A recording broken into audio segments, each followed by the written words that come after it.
আজ বানাবো সবজির পিঠে। তার জন্য আতপ চালকে 4 ঘন্টা ধরে ভিজিয়ে রেখেছিলাম। তারপর চালটাকে ভালো করে ধুয়ে মিক্সার গ্রাইন্ডারে অল্প অল্প জল ঢেলে পেস্ট বানিয়ে নেব।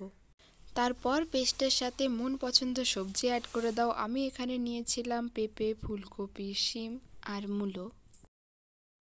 আর তারপর অ্যাড করে দিতে হবে নুন, হলুদ, জিরে গুঁড়ো আর কাঁচা লঙ্কা।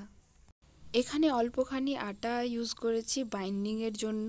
তারপর আটা মিশিয়ে নিয়ে ভালো করে ব্যাটারটাকে মিক্স করে নিতে হবে। তারপর তাওয়াটা গরম হয়ে গেলে তেল ব্রাশ করে নেব। আমার কাছে যেহেতু ব্রাশ নেই, তার জন্য আমি মূলোর পিছন দিকটা কেটে নিয়েছি। তোমরা ব্রাশ ইউজ করতে পারো। ভালো করে তেল ব্রাশ করে নিয়ে দিয়ে দেবো ব্যাটারটা। আর এরকম করে হাত দিয়ে ভালোভাবে গোল হয় আর কি, হাতা দিয়ে ভালো হবে না, হাত দিয়েই ভালো হবে।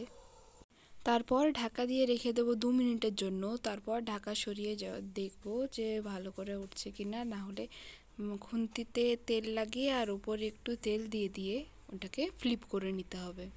ব্যাস রেডি আমাদের সবজি পিঠে। পিঠেটার সাথে একটু গুড় নিয়েই খাওয়া যায়, কোনো সবজি লাগবে না। এনজয়।